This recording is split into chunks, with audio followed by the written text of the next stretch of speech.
agar urushib qoladigan bo'lsak, menga yaxshimisiz, assalomu alaykum demaguncha hech qachon yozmayman.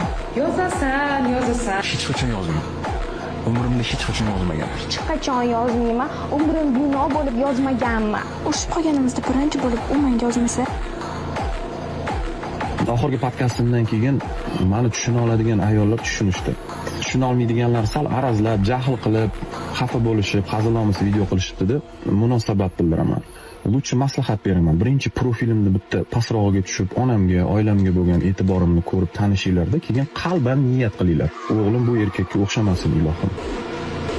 Ayniqsa turmush qurganda kelin olib bersam, mabodo kelinim xizmatimni qila olmasa, o'g'limning xizmatini qila olmasa, kichkina nizo chiqsa, sal ovozini ko'tarsa o'g'lim, kelinim red flag deb eshikni yopib qo'ysa, ertalabgacha uzr so'raydigan yumshoqqina o'g'il bo'lsin deb niyat qilinglar.